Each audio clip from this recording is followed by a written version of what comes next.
Pois bem, gente, através da Ecológica FM, direto do estúdio VCD, com direção de imagens de Ayrton Fonseca, direção de áudio de Eduardo Sandim, apresentação Jean William, começa agora o programa Páginas da Vida, com oferecimento da Circuito Pneus, uma empresa que valoriza a sua história. As páginas da vida de hoje é desse cara que já fez um pouco de tudo. Foi seminarista, foi militar, foi sindicalista do lado do funcionário e foi também vice-presidente da Associação Comercial de São João del Rei. Esteve em diversos tipos de cadeira e tem história para contar aqui com a gente.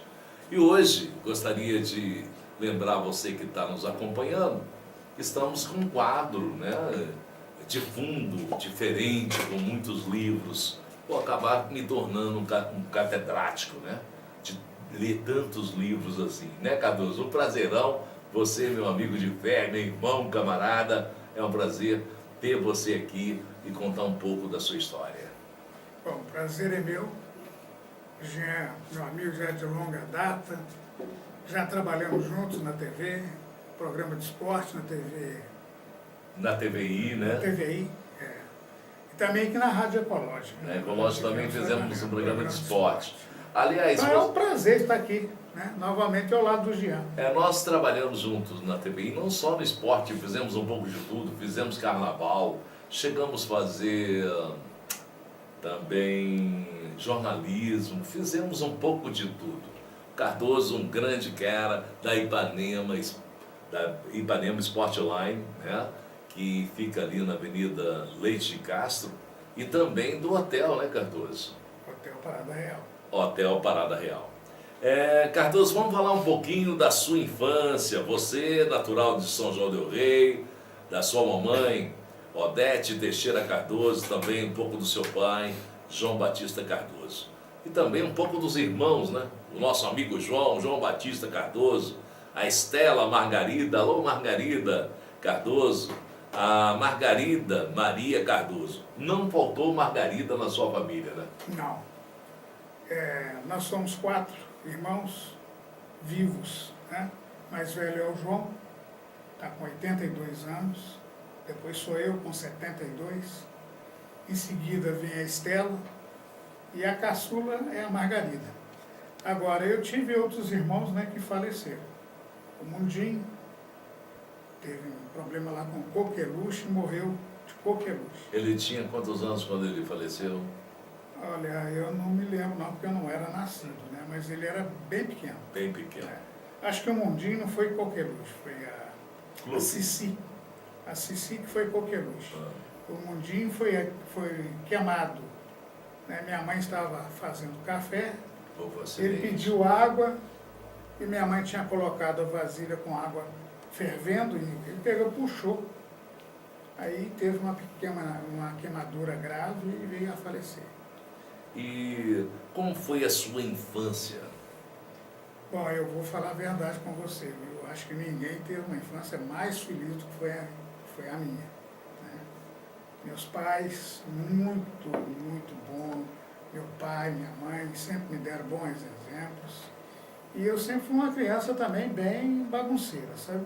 Embora a minha irmã era muito enérgica, eu já levei muita chicotada da minha mãe, por causa das minhas travessuras, mas é uma infância que me deu, que me deu boas recordações. E o seu irmão mais velho, João, pegava muito no pé? Ele também já me bateu.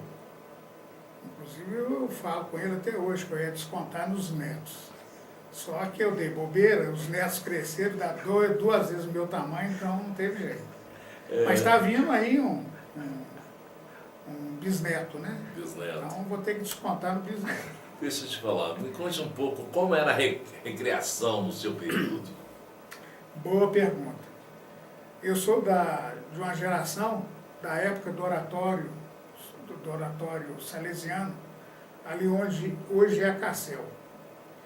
Então ali tinha vários campos de futebol, tinha vários brinquedos que a gente nem vê hoje.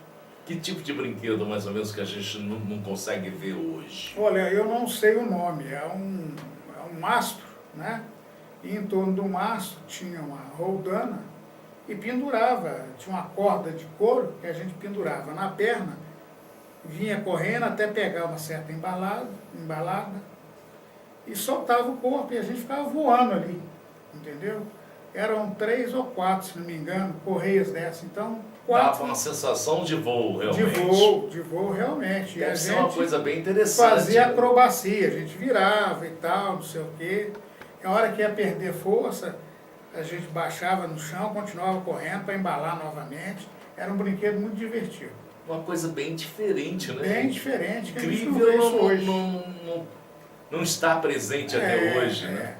E o outro é um brinquedo parecido, né? Era um mastro, com uma roldana, e tinha uma bola pendurada através de uma corda. Então você tinha uma raquete pequena, você dava a raquetada na bola. Jogavam-se dois, né? Um contra o outro. Então você jogava, dava a raquetada para lá e o adversário em sentido contrário. Quem conseguisse enrolar a corda toda no Ganhava mastro, a partida. ganhava a partida. Eu me lembro desse tipo de brinquedo, mas como se fosse espiribol. Isso da época do Colégio São Acho João. que é isso mesmo. Só que a gente não usava raquete, não. Era a mão mesmo.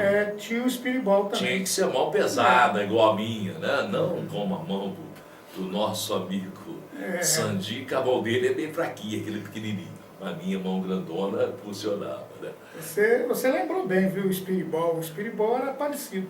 Tinha o espiribol também lá nos Salesianos, lá no oratório. E qual foi sua primeira escola?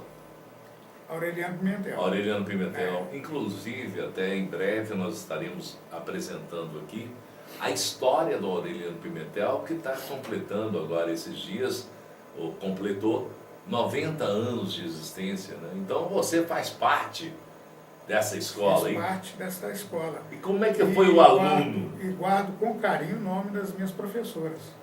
Dona Áurea, Dona Santinha. Dona Santinha Sabaó, é isso? Hein? É a Dona Santinha Sabaó, não? É Dona Santinha Sabaó? Agora você me apertou. A gente sempre conhecia como Dona Santinha, né? E tem uma outra professora também, a Dona Áurea, Dona Aparecida, esposa do Geu Torga. Também foi minha professora. Dona Aparecida, eu me lembro dela. Muito bacana. E como é que era você como aluno? Era encrenqueiro conforme você dava trabalho, mesmo trabalho que você dava à sua mãe, seu pai, até ao João? Não, até que nessa fase eu era bem quietinho, até tímido, para te dizer a verdade. Eu era bem comportado. Por que você acha que houve essa mudança? De uma criança, uma infânciazinha meio atormentada, meio agitada, e depois passar por uma fase tímida? Não, depois que eu passei para uma outra fase, né? O tímido era quando eu era criança. Sim. Né? Mas... Depois que eu saí do seminário, Ah. passei por um período ainda de timidez e tal, e depois degringolei, né? Certo. Mas então, ainda voltando ainda ao seu período escolar, você participou de um coral dirigido pelo padre salesiano Ralph Mendes de Oliveira. Era o único coral infantil de 4 vozes.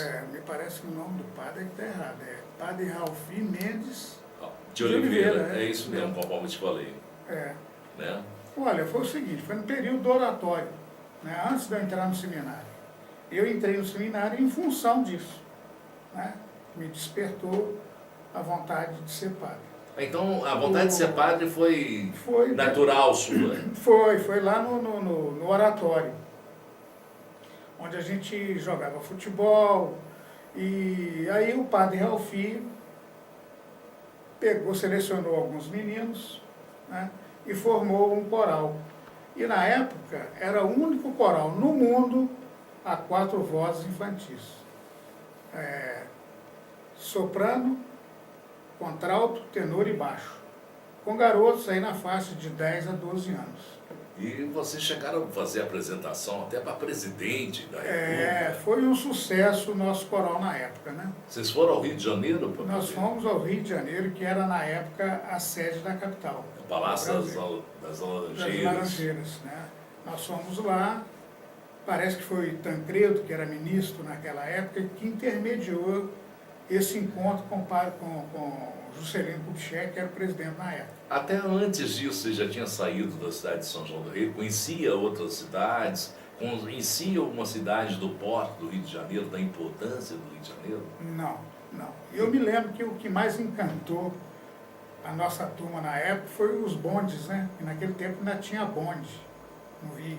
E Bonde, ônibus elétricos. para vocês era novidade. É, a praia, né? Cheguei a experimentar para ver se a água era salgada mesmo. Né? Você E é chegou a salgada. colocar na boca, E a água é salgada mesmo. E nós fizemos várias apresentações. Eu me lembro que a Rádio Nacional, na época, era como se fosse a TV Globo hoje, né? A Rádio Nacional era o top.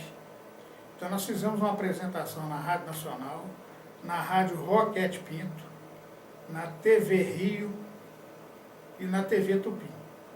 Que bacana, então uma coisa que chegou a um ponto que vocês não esperavam tudo isso.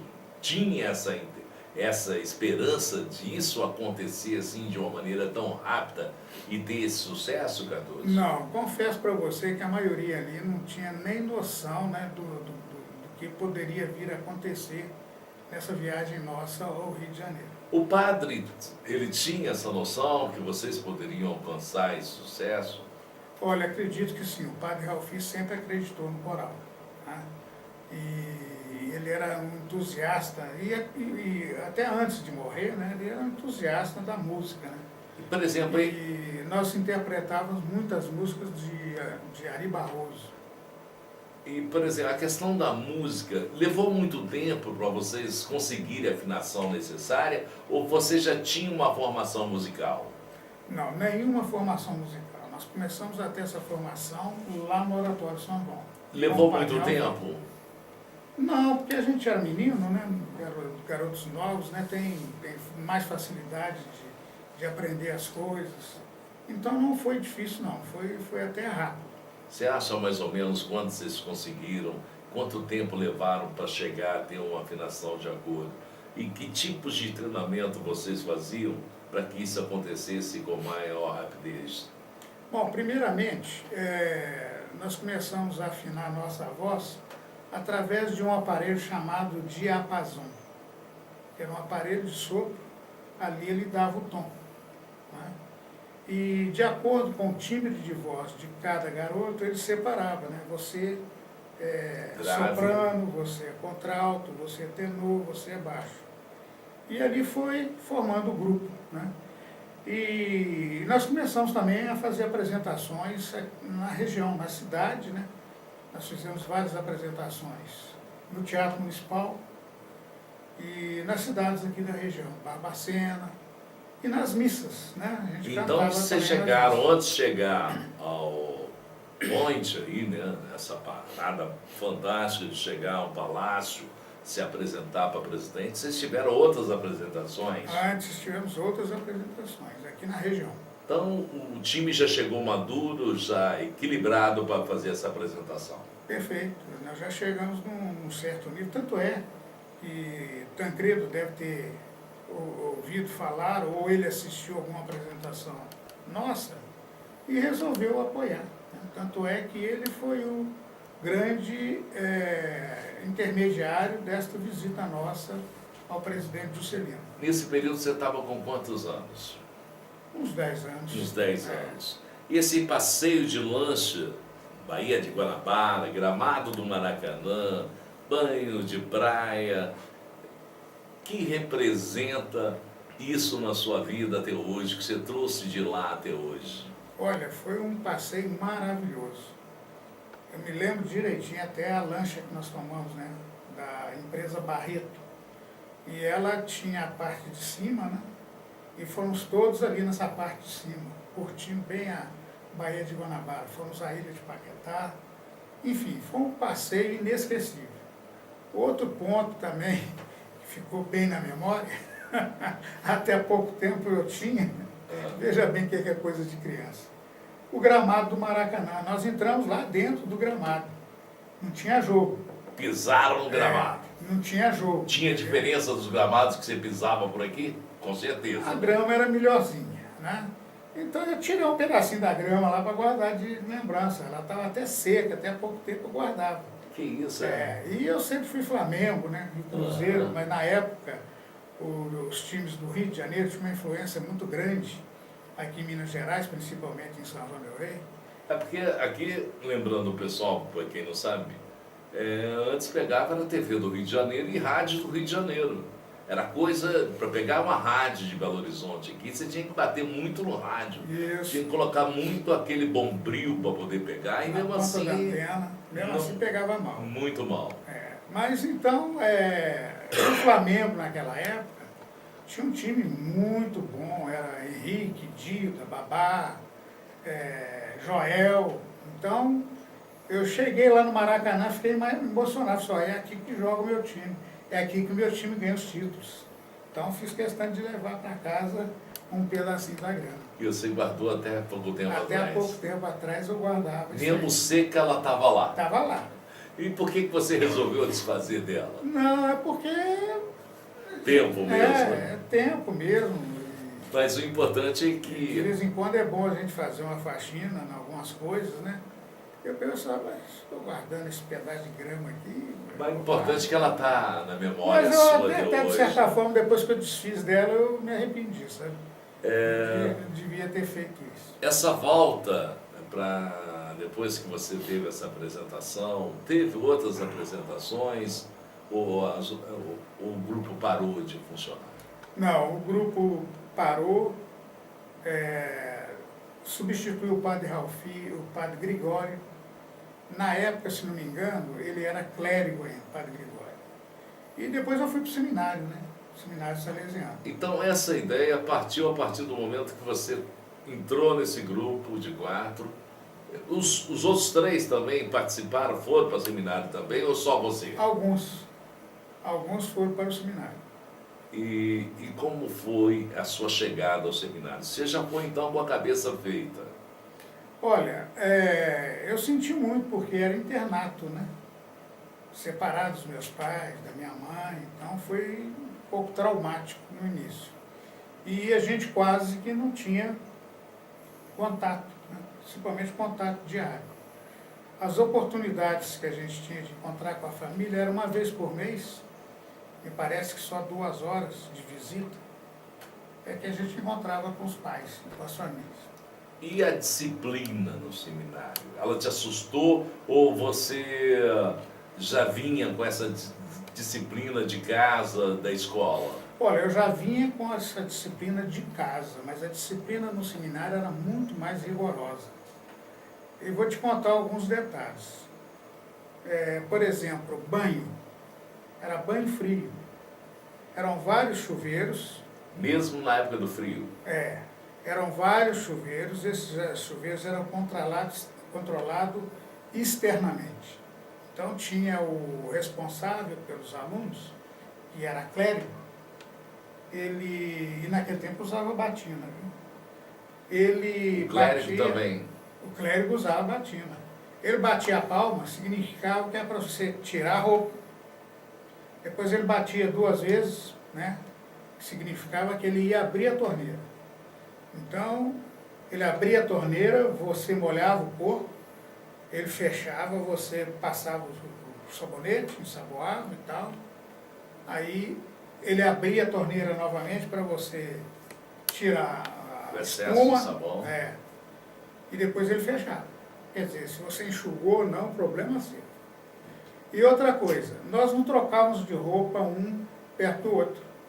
Para a gente trocar de roupa, a gente tinha que colocar cobertor por cima. E a gente tirava a roupa por baixo.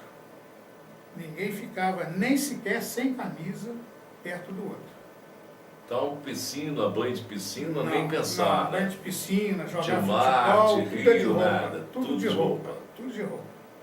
E eu me lembro também da quantidade de orações que a gente fazia. A gente levantava às 6 horas da manhã, tinha um banho rápido, que era uma meia hora, em silêncio, em fila, né, um atrás do outro. A gente ia para a capela, então tinha a missa. Depois da missa, todo mundo comungava na época. Depois da missa tinha o café da manhã. Depois do café da manhã tinha uma recreação de meia hora. E depois sala de aula.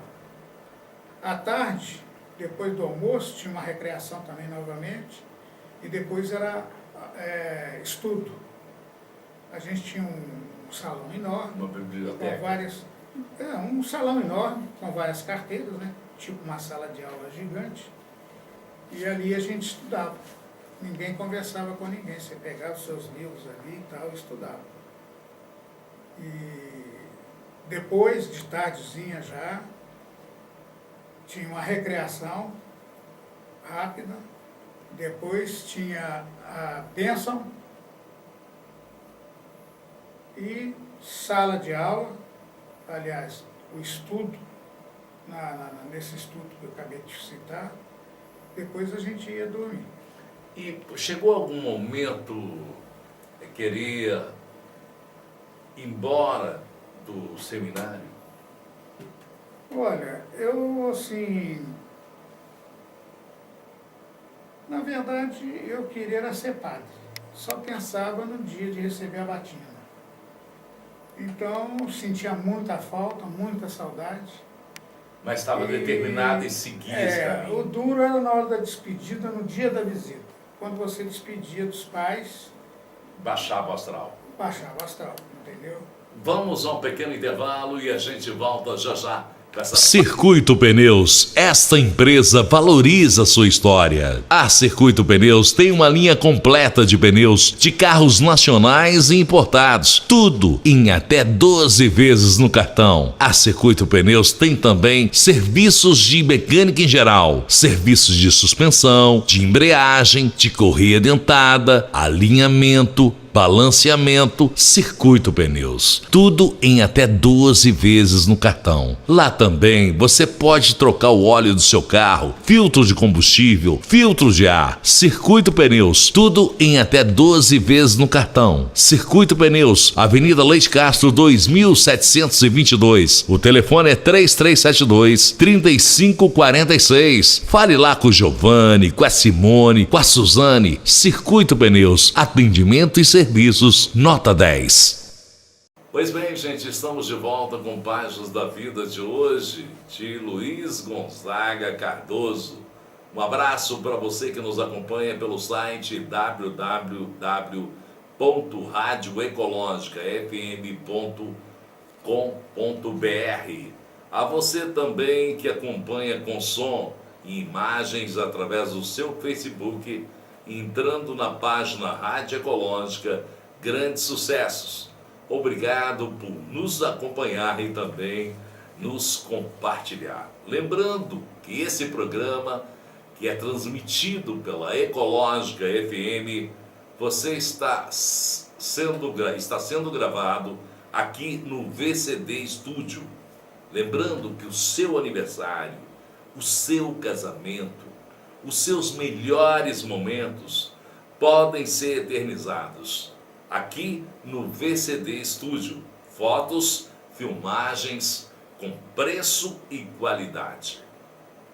VCD Estúdio, Rua José Procópio 32, Caeira. Fone 32 98445 0220. Lembrando também que nós estamos publicando também essa entrevista de Luiz Gonzaga Cardoso através do YouTube, em Páginas da Vida São João del Rei. Basta você entrar no YouTube, Páginas da Vida de São João del Rei, que você vai conhecer a história de Luiz Gonzaga Cardoso, que está contando hoje aqui pra gente. No bloco anterior, Cardoso, naquele período que você ainda tinha 10 anos, participava desse coral de 4 infantil, você teve a oportunidade de gravar Um long play, é isso? Verdade. Conte pra gente essa história. Nessa visita que nós fomos fazer ao presidente Juscelino Kubitschek, através da Agência Nacional, que naquele tempo também estava no Rio de Janeiro, nós gravamos um LP, né? A gente fala bolacha, que é disco antigo. Nós gravamos ali uma série de músicas de autoria do Ari Barroso. Eu tenho esse disco até hoje, né? E até estou conversando aqui para a gente passar aquilo para DVD. DVD, e aqui tem essa possibilidade, né? No estúdio aqui tem essa possibilidade. Porque é uma fase muito importante na nossa vida, e principalmente resgatar também, né, a memória do Ari Barroso, grande compositor. Além disso também, você ficou hospedado no Colégio Santa Rosa, em Niterói. Bem lembrado, o Colégio Salesiano, né, lá de Santa Rosa, Niterói. E nós ficamos também muito empolgados com a estrutura do colégio, né? Os salesianos ainda são os donos lá desse colégio. E lá não funcionava, na época, não funcionava seminário, lá era uma escola normal, né? E a gente ficou também muito encantado com o campo de futebol, que a gente jogava futebol lá nesse campo, durante o período que nós ficamos lá hospedados. Íamos à missa lá na escola, na igreja lá do próprio colégio. Enfim, foi uma viagem que ficou na memória. Já voltando, já entrando, retornando à parte do seminário, no seminário, além de muito estudo, de muita religiosidade, tinha também teatros, operetas. Fala um pouco sobre isso. Tinha muito teatro, né? Os próprios alunos, né, faziam a representação, e também as operetas. Eu me lembro que tinha uma parceria, se não me engano, com a Lira Sanjoanense, que era a orquestra que fazia lá opereta. Para quem não sabe quem é opereta, é um teatro cantado, vamos assim dizer, também representado pelos alunos. E lá no seminário também aproveitaram os ex-membros do coral do Padre Ralfi, juntamos com os outros alunos, né, que também tinha uma boa voz, e ali organizavam-se as operetas, com a produção muito bem feita, as roupas confeccionadas de acordo com o personagem.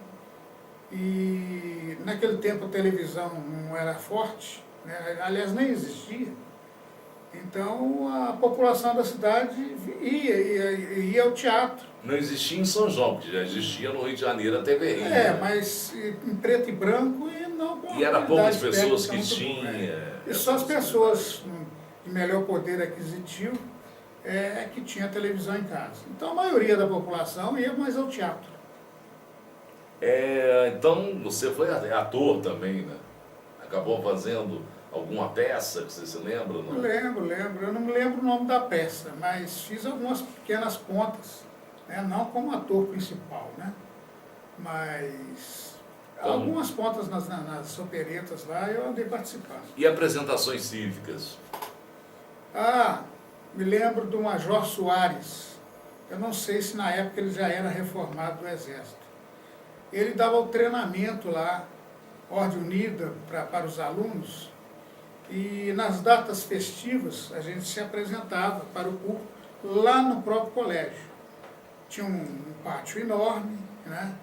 Eu me lembro que o nosso uniforme era todo de branco, então a gente desfilava normalmente, e depois a gente fazia a formação com um material na mão, e ali, de acordo com as ordens recebidas, a gente montava a bandeira do Vaticano, a bandeira do Brasil e a bandeira do Estado. Então, eram vários alunos, a gente virava de acordo com a bandeira, né? Amarela, bandeira do Vaticano, verde e amarela, bandeira do Brasil.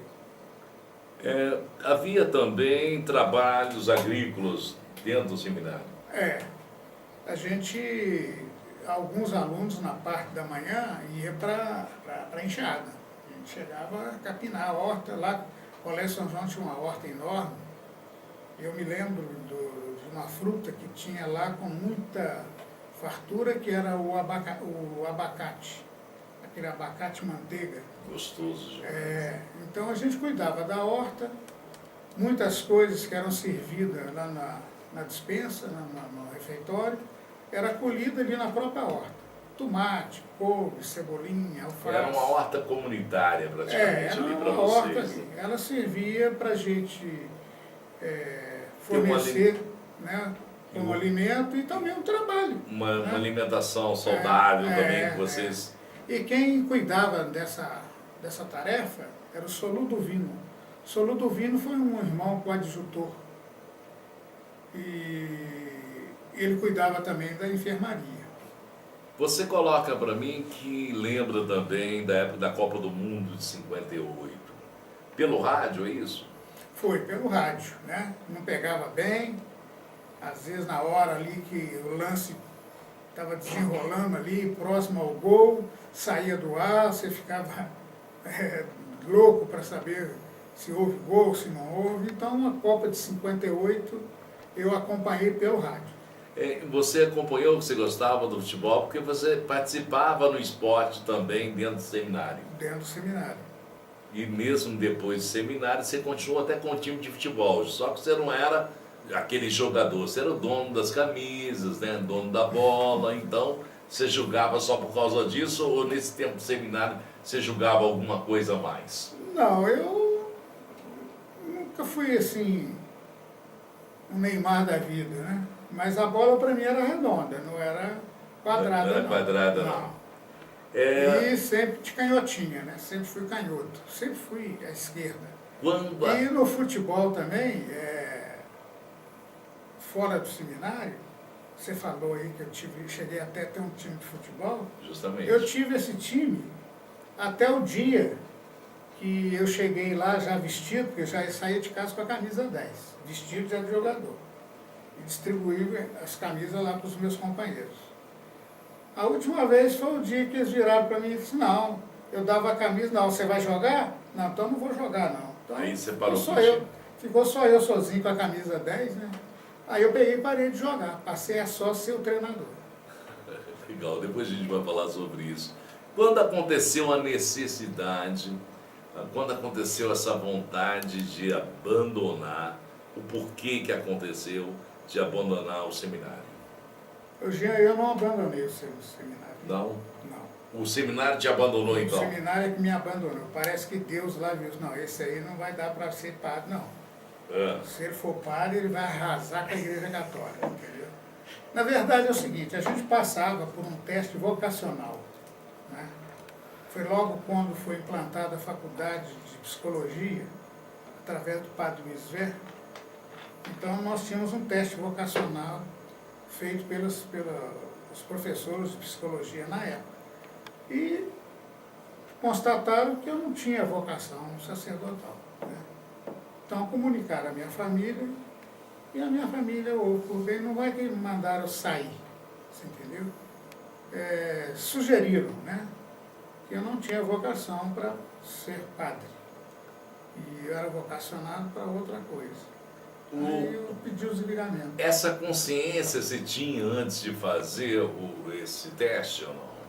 Não. Você não tinha essa consciência? Não tinha não, mas depois que passou isso, eu passei a verificar o seguinte, o que mais me atraía, na verdade, era a batina, o cerimonial, né? Naquele tempo, as cerimônias eram em latim, era o canto gregoriano, a batina, né? Que me atraíram. Não aquela fé que todo padre deve ter, né? Então foi mais a questão de aparência. E a saída do seminário, a entrada para a rua, a entrada para o dia a dia com pessoas mais comuns, né? Isso aí foi difícil. A adaptação aqui fora foi difícil. Porque lá você tem uma disciplina rigorosa, né? E você é direcionado a ser padre. E muita oração, muito estudo, E quando eu cheguei aqui fora, a vida muda completamente. E eu custei para me adaptar. Tanto é que eu queria voltar para o seminário. Começamos a preparar um enxoval e o meu ingresso no Seminário Santo Antônio, em Juiz de Fora. Aí, quando chegou mesmo o dia da decisão final, vai para o seminário, aí eu pensei muito bem e cheguei à conclusão de que meu exame vocacional realmente apontou que eu estava encantado, era só com a batina, com os paramentos, com o cerimonial da igreja, com os cânticos, né? Principalmente o cântico gregoriano. Então eu peguei e falei assim, não, desisti. E aí você foi para a Escola Técnica de Comércio Tiradentes, é isso? E também para o Senai? Eu fui para a Escola Técnica de Comércio Tiradentes, o diretor era o Major João Cabelo Bidar, também muito enérgico, e passei por um período lá, mas meu pai sempre falava comigo, eu tinha que ter uma profissão, né? E lá no Senai, na época, você tinha um exame de seleção, e eu enfrentei esse exame de seleção e passei, fui um dos primeiros colocados, porque fui fazer o curso de torneiro mecânico.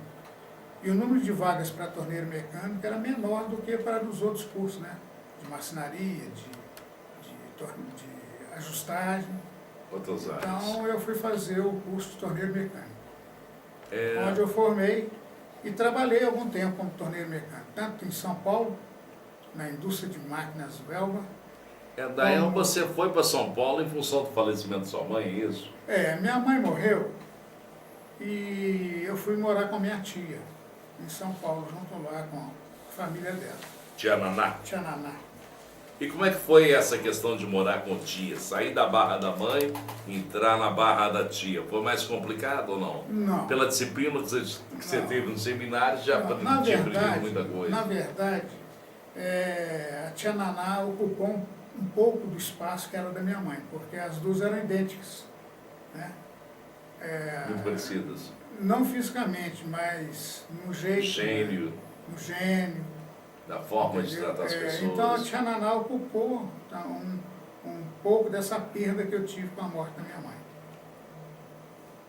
Por exemplo, você, depois que você participou dessa indústria, qual foi o próximo caminho do Cardoso? Bom, eu tive que sair dessa empresa porque eu fui convocado para o Exército, serviço obrigatório.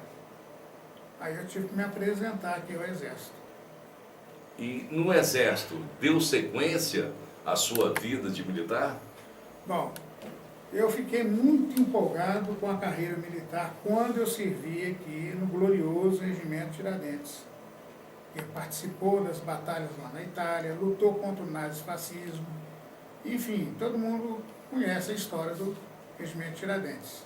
Na época era regimento, hoje é batalhão. Tinha um capitão Newton Montenegro. Pai do cantor e compositor Oswaldo Montenegro, que, no entanto, a música do Oswaldo é que serve como trilha do nosso programa. A música chama O Gago.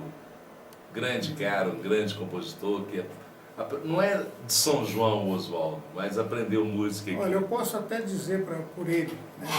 Ele não é nascido em São João del Rei, mas é um São Joanense de coração, tanto é que ele tem amigos aqui até hoje. É o Chico Bagunça. O Chico Bagunça é um grande amigo dele. E foi o Chico Bagunça, através das serestas aí à noite, que colocou o Oswaldo Montenegro na música, né? Pegou o gosto pela música. Inclusive, agora há pouco tempo, o Oswaldo deu uma entrevista na TV de São Paulo, TV Cultura, falando que o final da vida dele ele quer encerrar em São João del Rei, porque aqui ele começou a sua vida musical e aqui ele quer encerrar. É verdade, né? E eu lembro direitinho, Oswaldo Montenegro já era adolescente, né? E lembro dele direitinho, indo lá na companhia, encontrar com o pai. E o pai dele, o capitão Milton Montenegro, era um grande homem, uma pessoa que eu tenho a maior admiração por ele. O pai tinha dons musicais conforme o Oswaldo ou não? Não, lá na caserna, né, lá no serviço militar, não demonstrava isso. Você fez parte também da PV, né? Patrulha de Vigilância. É, E com isso te deu uma empolgação maior na carreira? Você prendia as pessoas, é isso? Chamava as pessoas? olha, na verdade eu nunca prendi ninguém. Não? Não, nunca prendi ninguém. Embora eu fosse um militar vibrador, sabe?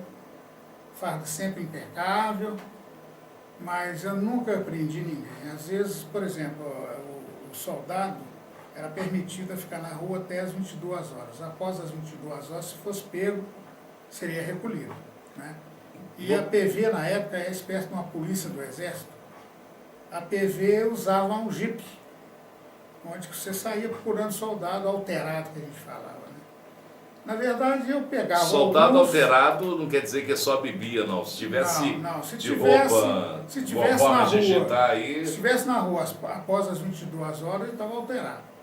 Então, às vezes eu pegava alguns, mas nunca levei ao quartel. Levava ele para acertar ele lá perto da casa dele. Entendeu? Mas você fala aqui que você frequentava nessa época bailes de Lampião, Associação dos Sargentos, Sírio-Libanês e Atlético. Se você não podia ficar depois das 10 horas, como? Você como PV, você tinha esse direito de frequentar ou não? Não. Você ia ilegalmente? Ilegalmente e mais do que ilegal, né? Porque naquele tempo você era obrigado a usar farda e cortar o cabelo. Igual está na moda hoje, o pessoal raspando a cabeça até aqui em cima. Na nossa época lá era obrigatório. Eu não sei que meus cabelos já acabaram. Era obrigatório e era um transtorno para a gente. Então eu sempre dava um jeitinho de deixar o cabelo maior e botar uma roupa civil na época. Aí era mais fácil você fugir da PV, né? E como aconteceu a transferência para a Escola Veterinária do Exército do Rio de Janeiro? Como é que surgiu isso na sua vida? Foi uma sequência, foi engajamento, foi algum concurso que você participou, alguma prova para seguir a sua carreira militar? Não, foi o seguinte, conforme eu te disse, eu fiquei louco com a carreira militar. Eu queria seguir a carreira militar. E na época, tinha contingente que ia para o canal de Suez e para o canal e para São Domingos. E o treinamento era feito no regimento escola de infantaria. Eu queria ir para o canal de Suez ou para São Domingos. E acabei prestando um exame e eu fui para a escola de veterinária do Exército. Você estudou também no Instituto Sileno, na rua São Januário, perto do Campo do Vasco, e chegou a fazer parte da UNE. Conheceu até Vladimir Palmeira, seu presidente. Isso começou a mudar a sua cabeça? Começou. Aí você começou a pirar de vez? Não sei se é pirar, ou acertar, né, de vez? Não sei. O fato é o seguinte, essa transferência minha para o Rio de Janeiro me fez eu ficar com decepção com o Exército, com a carreira militar. Não com o Exército, mas com a carreira militar. Porque foi justamente um período duro da ditadura militar. E eu era estudante secundarista. Então eu tinha uma informação do Exército e tinha uma contra-informação através da UNE, né, dos movimentos populares. E estava havendo uma verdadeira guerra civil na época. E aconteceu muitas coisas que eu presenciei, né, como, por exemplo, tortura nos quartéis, cadeira do dragão, afogamento, pau de arara. E eu peguei assim, poxa, o Exército não é para isso. O Exército não tem que fazer isso. Quem fazia isso aí era o Hitler. O Exército está fazendo a mesma prática que combateu na Segunda Guerra.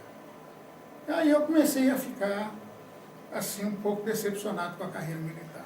Como é que era a noite no Rio de Janeiro, nessa época da ditadura? Havia espaço para se viver essa noite? Olha, a violência sempre existiu. Não no patamar que é hoje, né? Eu saía à noite, eu ia para a escola, eu passava pela Quinta da Boa Vista. À noite, quando eu saía da escola, eu saía à tarde, mais de 11 horas da noite. Eu atravessava a Quinta da Boa Vista e ia para a escola de veterinária. Nunca fui abordado por alguém, nunca fui assaltado nesse período que eu tive lá. Qual período da ditadura mais brava que você viveu dentro do Exército? Foi na década do Garrasta Azul Médici. Foi a época mais dura. Foi a época da Copa de 70, que o povo estava todo com a atenção voltada para a Copa, e o período pior foi nessa época. Foi logo depois do ato institucional número 5. Para a gente encerrar esse bloco, como foi a decepção com o Exército e a baixa do Exército? Ela foi uma vontade própria sua ou em função do seu tempo tinha realmente terminado no Exército? Olha, se eu quisesse ser promovido, eu teria que ir para a fronteira, porque a QM de veterinário foi extinta no Exército.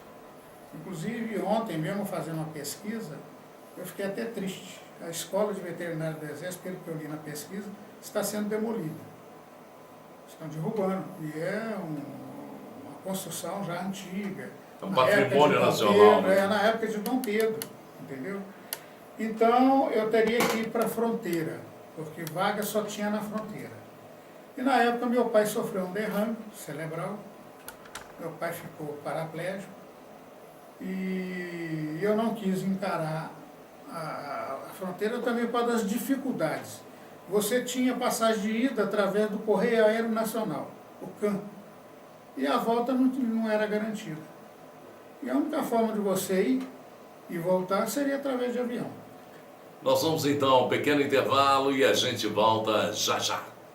Circuito Pneus, esta empresa valoriza sua história. A Circuito Pneus tem uma linha completa de pneus de carros nacionais e importados, tudo em até 12 vezes no cartão. A Circuito Pneus tem também serviços de mecânica em geral, serviços de suspensão, de embreagem, de correia dentada, alinhamento, balanceamento. Circuito Pneus, tudo em até 12 vezes no cartão. Lá também você pode trocar o óleo do seu carro, filtro de combustível, filtro de ar. Circuito Pneus, tudo em até 12 vezes no cartão. Circuito Pneus, Avenida Leite Castro 2722. O telefone é 3372-3546. Fale lá com o Giovanni, com a Simone, com a Suzane. Circuito Pneus, atendimento e serviços nota 10. Pois bem, gente, estamos de volta com a Páginas da Vida hoje aqui do nosso amigo Luiz Gonzaga Cardoso, que vai contar pra gente também, relembrando ainda essa desistência do Exército, teve uma passagem do presidente Castelo Branco, é isso? O primeiro presidente militar após o golpe, né, da ditadura militar. O presidente Castelo Branco, ele foi o primeiro presidente, né, militar. E a intenção dele era simplesmente depor o João Goulart e, em seguida, retornar com a democracia através de eleições. Mas, aí é que veio a minha decepção. Próprios colegas militares, chefes da Revolução Militar, foram contra, queriam se manter no poder. É um assunto até pouco comentado, a gente quase que não vê isso na imprensa, e quase ninguém fala mais sobre isso. Mas se a pessoa entrar no Google e fazer uma pesquisa, digitar lá, morte de Castelo Branco, aí vai ver. Ele teve uma morte muito suspeita, muito estranha.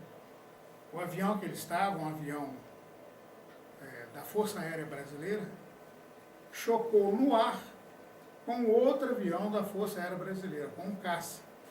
E chocou justamente num ponto da aeronave, que era o profundor, que fica no final do avião. O tenente do caça ejetou o paraquedas, salvou. Já o presidente Castelo Branco morreu juntamente com o irmão que estava na aeronave. A aeronave caiu e ele morreu. E é uma polêmica ainda esse assunto. É como né? se fosse ganhar um prêmio da Mega da Virada sozinho para que um acidente Para isso desse acontecer. fosse possível acontecer. Talvez diversas megas E há acumuladas. uma polêmica muito grande ainda sobre esse assunto, e é um assunto praticamente quase proibido de Se se comentar. comentar, né? Principalmente na área militar. Mas quem fizer uma pesquisa no Google vai ver qualquer coisa nesse sentido. Isso também foi uma decepção muito grande. Nesse período, eu sei que a gente tem um tempo curto agora, mas nesse período, você chegou a presenciar algum tipo de situação não normal na época sua do Exército, dentro das prisões militares? Não, é conforme eu já falei, né? É tortura, né? Através de vários métodos, né? Cadeira do dragão, que era uma cadeira onde a pessoa era amarrada e ali era torturada, com choque elétrico, etc. Pau de arara, a pessoa era colocada em cima de um pau atravessado no joelho, de cabeça para baixo, também ali ele recebia choque elétrico. O afogamento, a pessoa era amarrada, tinha um tambor com água e enfiava a cabeça da pessoa lá dentro do tambor, até a pessoa praticamente desmaiar. Você chegou a presenciar outros isso? Sim, Lamentável, né? lamentável. Isso aí fica gravado na memória da gente. Aí você abandonou o Exército, deu baixa e voltou para São João del Rei, foi assim, para trabalhar na Cimento Barroso, na mineração Omega e depois entrar na CEMIG? Logo quando eu saí do Exército, eu fui trabalhar na minha profissão que eu tinha formado no Senai. E fui trabalhar na Barroso, que lá estava em ampliação no Forno 4. Fui lá, fiz a prova e fui chamado. Tinha um salário até bom. Trabalhei lá algum tempo. E veja bem, nessa época, o que é um bom profissional? O bom profissional não ficava desempregado. Pelo contrário, ele recebia convites para trabalhar em outra empresa com salário superior. Eu posso provar isso na carteira profissional que eu tenho até hoje. Trabalhei lá na fábrica Barroso, não sei, no tempo eu não me lembro exatamente quanto, não. Mas o meu horário lá era um horário muito complicado, porque eu trabalhava em 3 horários. E o organismo da gente fica totalmente, não acostuma, né, com os horários.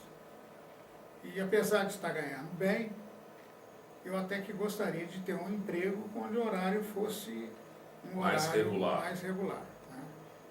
Aí surgiu uma proposta da mineração Omega, lá do Sopanzera, através do Somário, que era o chefe lá, e me oferecendo mais do que estava na minha carteira.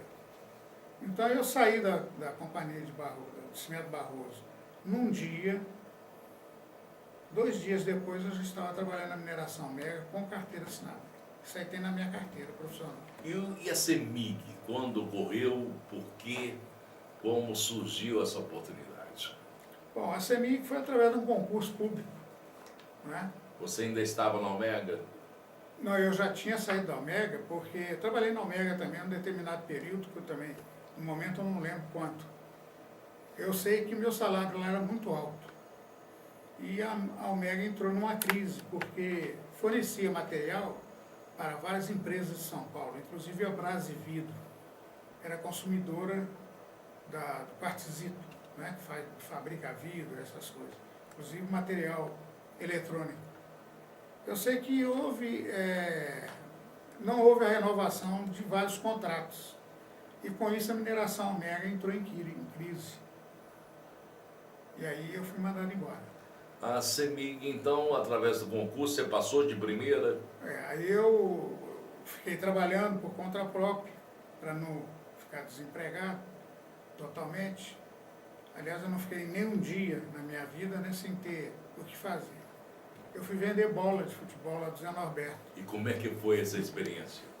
Péssima, Foi terrível. terrível. Vida de vendedor não é fácil. Eu já não andei em consegui. muitas estradas. Não aí, é conseguia difícil. vender a bola e tal. E tem uma história nesse meio aí, que aí eu vou alongar, nós vamos passar a estourar o nosso tempo. Mas, numa oportunidade, eu posso até contar. Né? Tudo. Bem rapidinho. Aham. Eu já estava até passando fome, a verdade é essa. Porque eu entrei para essa região de Lafayette, Caldas Altas da Noruega, foi eu e um amigo meu, Daniel. O Daniel vendia quadro de santo, lá da Paisagem do Lar, que são dos meus cunhados, e eu vendia bola. Só que nós não estávamos vendendo nada. Nem santo estava vendendo. Nada, O pessoal não queria nada, nem bola, nem nem santo. santo. E ainda gozava da nossa cara. Que coisa cafona, santo não existe mais. Esse negócio de santo na parede, isso não existe mais. E eu passava goiaba até verde na estrada. Via um pé de goiaba, a gente parava o carro e era ali mesmo. Quando achava, era uma alegria. Quando achava. E preocupado, porque a gasolina está acabando. E a gente Dinheiro não tinha. A gente não conseguia, eu não conhecia a estrada. Até que um dia nós vimos uma fazenda. Fomos lá vender bola e quadra de santo. Quadra de santo lá na fazenda. As filhas lá do fazendeiro davam rir da nossa cara, né?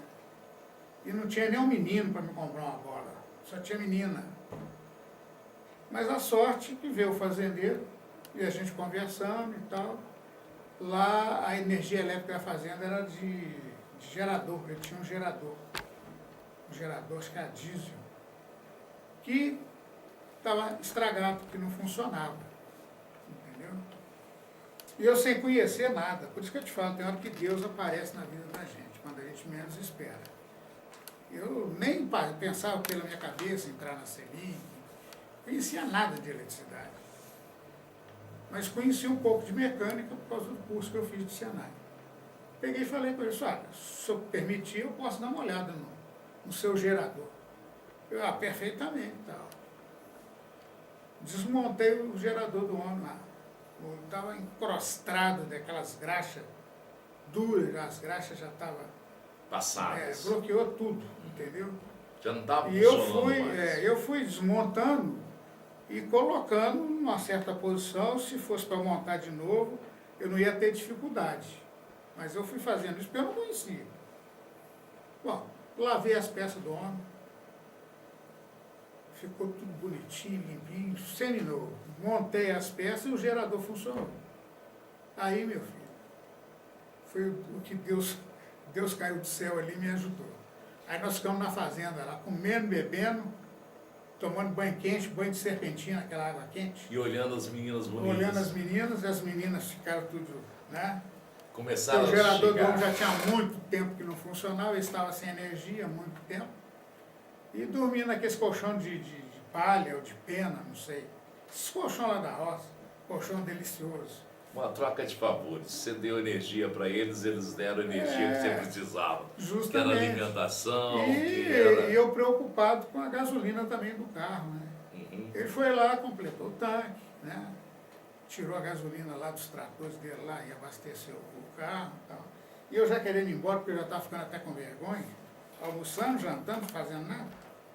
E o Daniel, não, vou ficar mais um pouquinho, isso tá bom. Vamos aproveitar essa vida. Vamos aproveitar, a gente não sabe o que tem aí pela frente, o que nós vamos enfrentar aí pela frente. E assim foi, entendeu? Depois Consertei um gerador, não foi eu que consertei, foi Deus, porque eu não entendia nada. Aí virou sindicalista depois que entrou na CEMIG. Aí entrei para a CEMIG, fiz o concurso, fui chamado. Foi um período muito bom quando eu fui para a escola, em Sete Lagoas. Lá tem um curso técnico muito bom.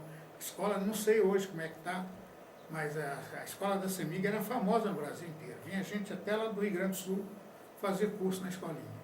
E aí eu mudei minha vida, né? Mudei minha vida para melhor. Você trabalhou junto à CEMIG durante quanto tempo antes de entrar no sindicalismo? Essas datas assim, meio... Mais ou menos 5 anos, 10 anos para virar o sindicalista? Entre 5 a 10 anos. 5 a 10 anos. Aí depois virou sindicalista, entrou para a militância partidária e depois para o associativismo. Isso. Conte um pouco, dá uma pincelada nisso. Eu costumo dizer o seguinte, eu sentei dos dois lados da mesa, do lado patronal e do lado do empregado. Então eu tenho experiência para falar.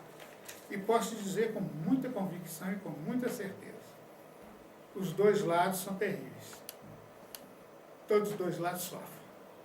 o pequeno e o microempresário, você sabe disso, e Apanha o até hoje. funcionário e o empregado, entendeu?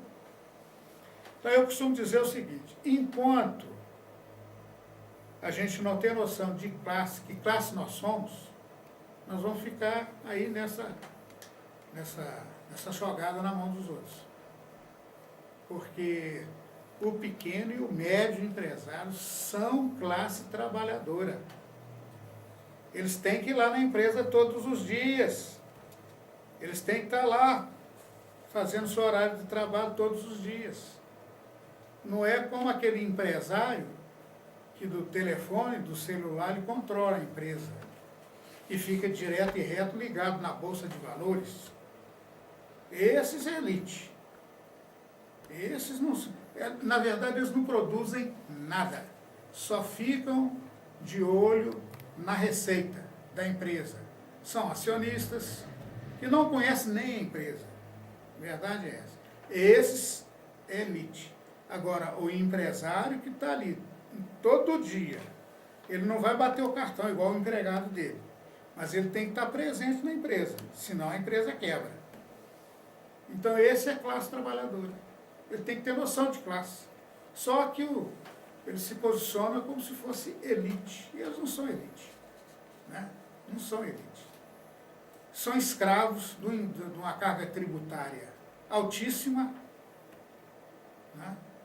E o empregado também fica sujeito ao crescimento da empresa ou fechamento da empresa.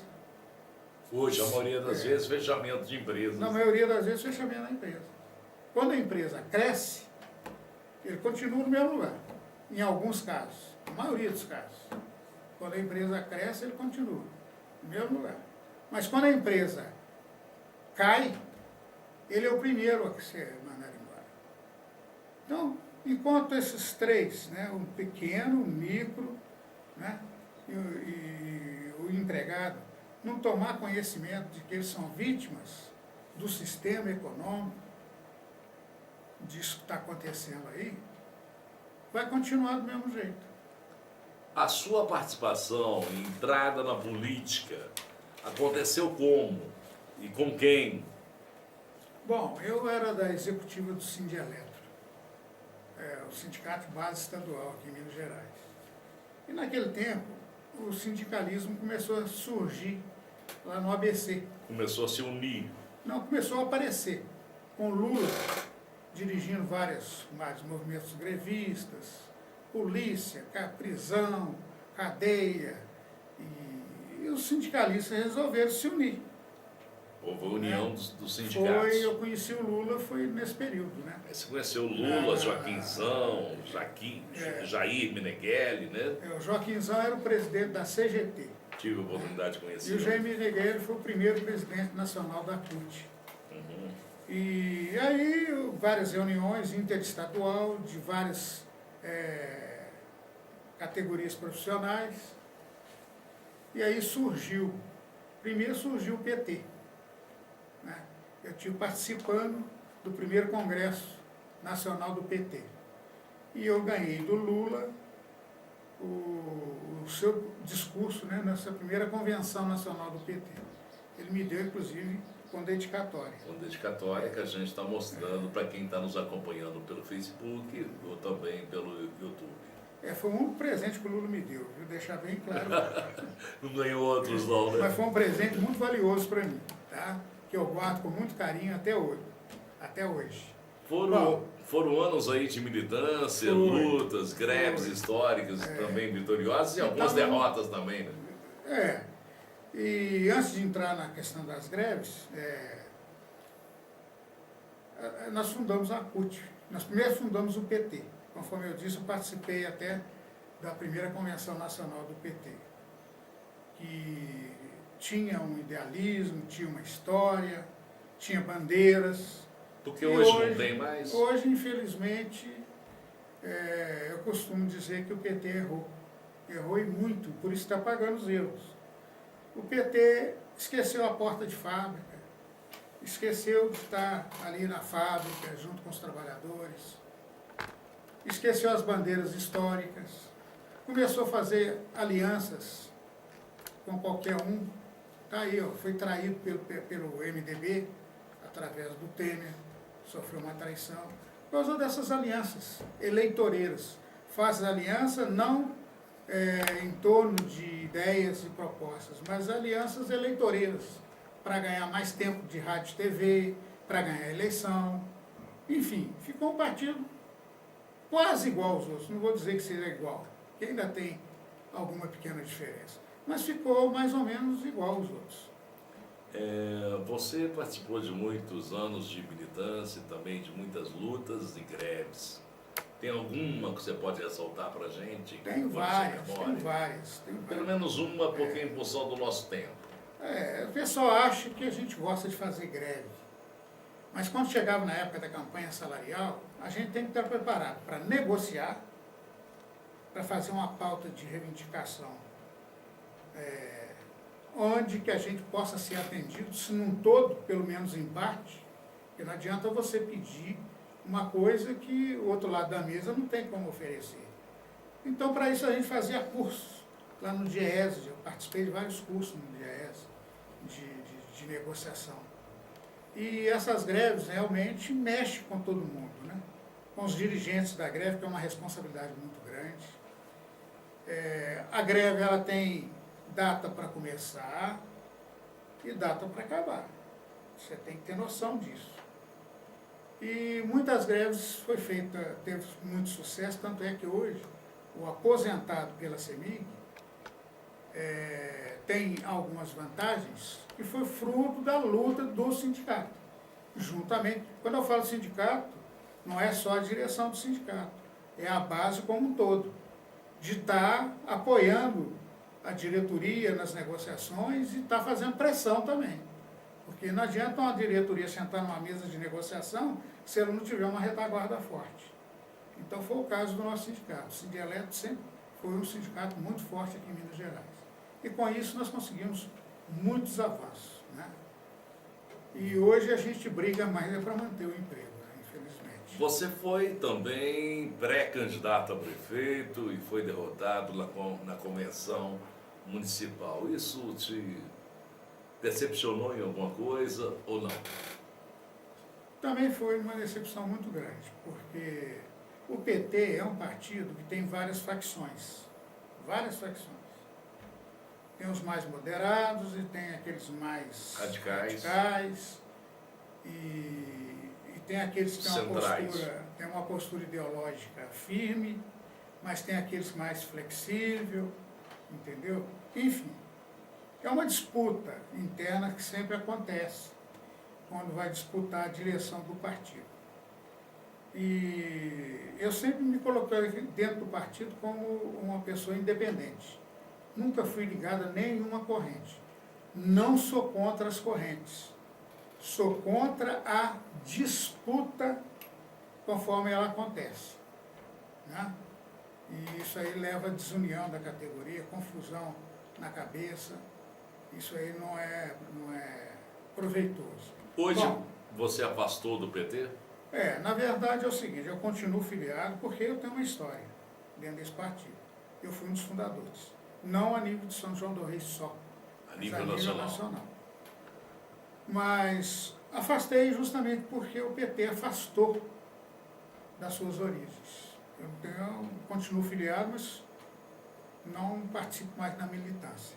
E foi nessas disputas internas do partido que eu fui derrotado na pré-convenção. Não que eu quisesse ser candidato a prefeito.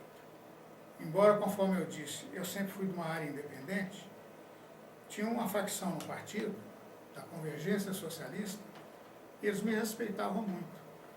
E eles me lançaram como pré-candidato. E aí eu perdi, não vou citar o nome da pessoa, porque a pessoa até é muito minha amiga, e é uma pessoa que merece respeito, que tem um bom trabalho aqui em São João do Rei. Eu até vou citar o nome, é o Fusato.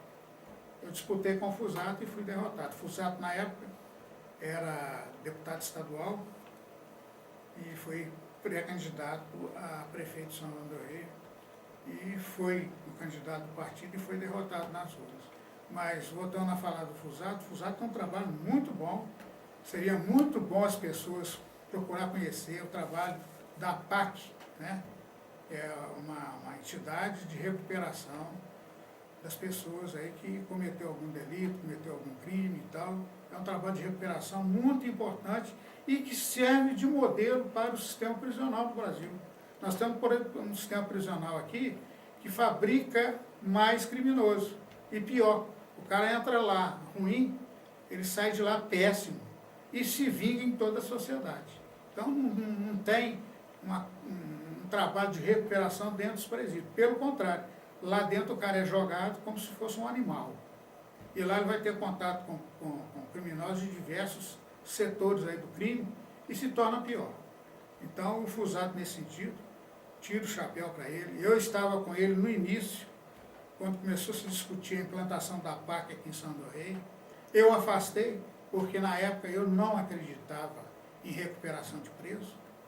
Eu fui vítima, né? Minha família foi vítima de um crime bárbaro nessa época. Então eu afastei, porque eu não acreditava no trabalho de recuperação.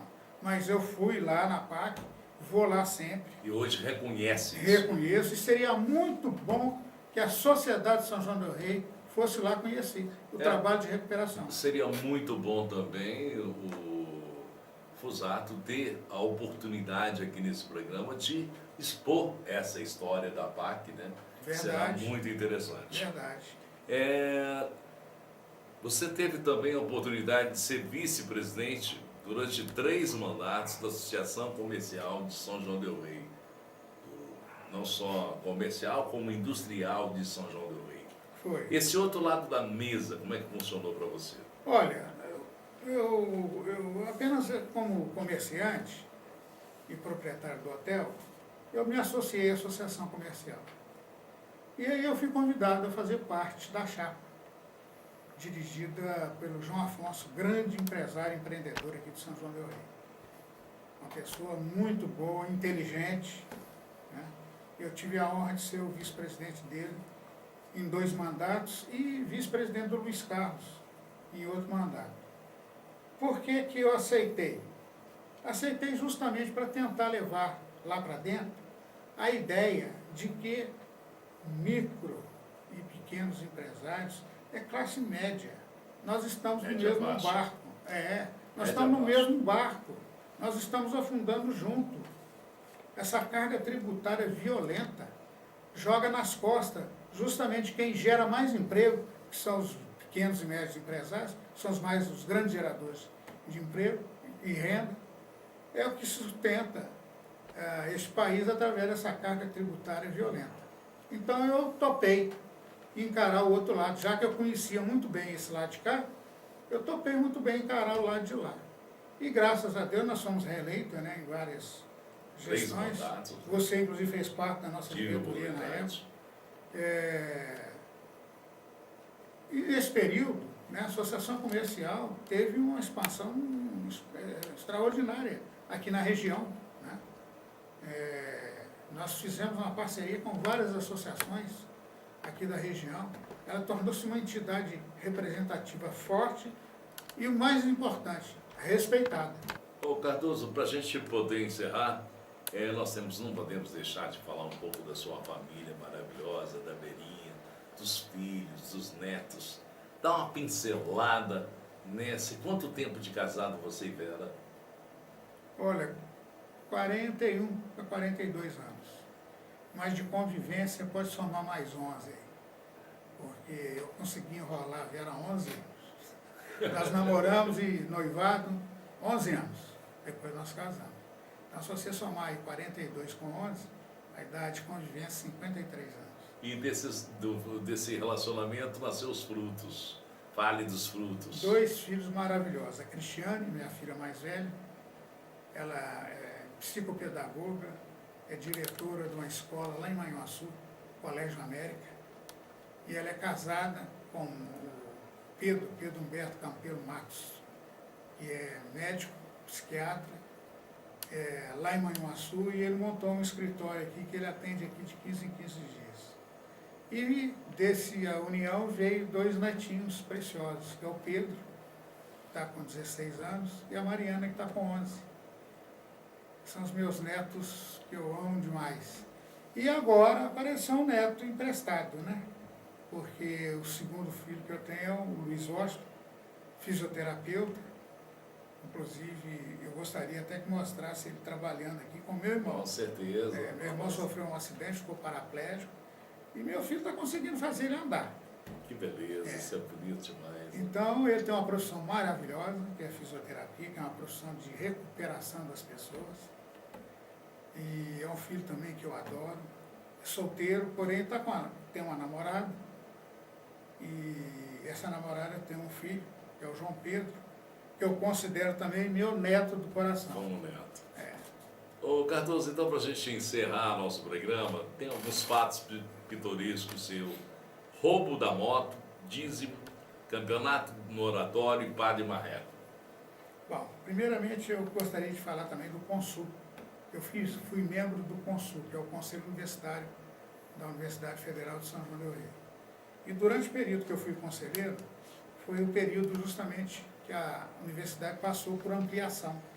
Foi no governo Lula, que a universidade realmente cresceu. Deu crescimento, deu boom, né? Criou várias vagas, muitas vagas para alunos, para professores, para auxiliares técnicos, enfim, foi um grande avanço para São João del Rei. E olhe lá São João del Rei se não fosse a Universidade Federal, porque a nossa economia hoje é baseada na Universidade Federal de São João del Rei.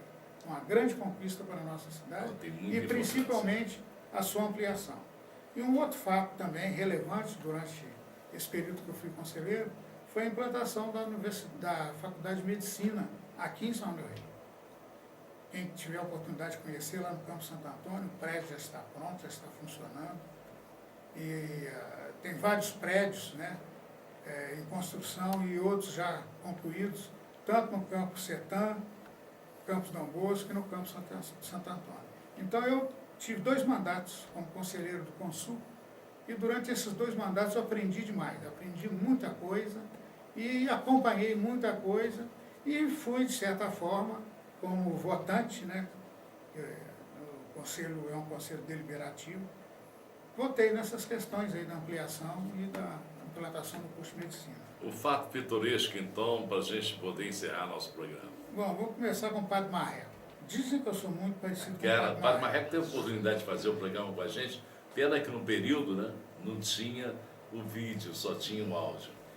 O fato é o seguinte, eu tenho uma funcionária lá no hotel que sai às 11 horas da noite. E esse horário é muito difícil condução para onde ela mora. Ela morava lá atrás do Seu Desmonte, indo lá para o Ribeirão. E eu tinha ido numa festa, então eu atrasei bastante, mas eu tinha avisado a ela, você não preocupa que eu te levo em casa. Assim que eu chegar aqui, eu te levo em casa. E assim foi feito. Levei ela lá na casa dela e tal. Mas na volta, eu fiquei perdido, lá no Senhor dos Montes. Aí tinha uns garotos lá, uns rapazinhos lá, fumando um cigarrinho do capeta. Sim. Eu pensei, meu Deus do céu, mas é só ninguém na rua. Eles é que vão ter que me ajudar aí, a achar o caminho de volta. Parei o carro, abaixei o vidro e disse, meus filhos, boa noite. Vocês podiam me ensinar aqui onde que fica a igreja de São Geraldo? Eles olharam para mim, uai, Padre Marreco, vai celebrar a missa essa hora, Padre Marreco? O que você está arrumando aqui essa hora? Eu disse, meu filho, estou procurando a igreja de São Geraldo, me ensina como é que eu chego até lá. Padre Marreco, está pulando cerca, hein? Eu disse, meu filho, por favor, onde é que fica a igreja? Você vira aqui à direita, depois você vira à esquerda, e coisa e tal. Porque a igreja de São Geraldo era o meu referencial, entendeu? Para mim chegar lá no hotel. Eu contei isso para o Marreco, não sei se você está lembrado. Pessoal, você vai estar ficando mal falado aí, viu? Fica de madrugada pelas ruas e tal. Ele pegou e começou a rir. Bom, esse foi um fato. O roubo da moto. Esse também foi outro fato que eu vou te falar a verdade. A gente tem hora que dá cada mancada.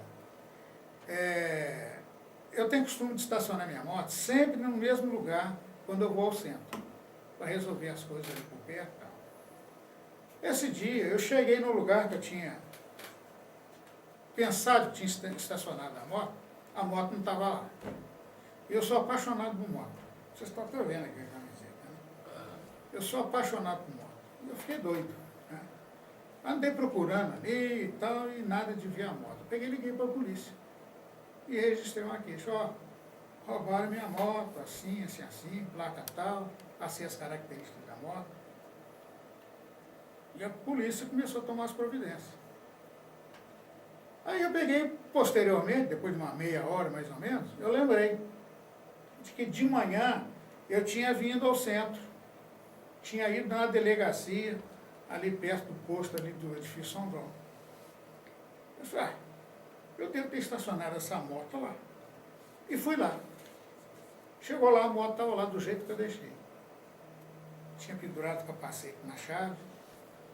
Eu fiquei tão empolgado de ter encontrado a moto, que eu tirei o capacete, botei o capacete na cabeça, dei partida na moto e saí. Festejando, entendeu? Daqui a pouco eu estou vendo, sirene ligada. Dois motociclistas da polícia me deram uma fechada. Bola na cabeça, bola na cabeça, bola na cabeça. Peguei, né? Será que está acontecendo? Estacionei a moto, tirei o capacete. Quando eu tirei o capacete, um dos policiais, Cardoso, Você está roubando a você sua está própria roubando a moto? sua moto? Sua Cara? própria moto. Eu falei, não, rapaz, nossa senhora. Aí contei a história para ele, não, é que eu fiquei empolgado de ter achado a moto, nem lembrei de ligar para vocês. Ele falou, só era para prender você e a moto, para esclarecimento posterior lá na delegacia. Mas como eu te conheço, e a sua moto a gente conhece também, eu vou te liberar. Podia não vou nem citar o nome policial, senão Ficou proibido. só eu vou te soltar. Não vou te prender, não.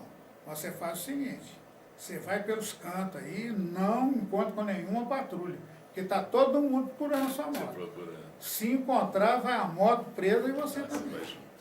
Esse foi um fato aí que foi uma vacilada muito grande que eu dei. Pois bem, Cardoso, nosso tempo já extrapolou, tem outras histórias, espero que numa próxima Fazer vez. qualquer outra aí. Tem o dízimo, né? A história do campeonato do oratório, mas em função do nosso tempo, tem outro programa aí que se segue. Essa Né? do dízimo também é boa. Viu? Numa próxima a gente vai contar ela aí, porque senão vai complicar a nossa área aqui.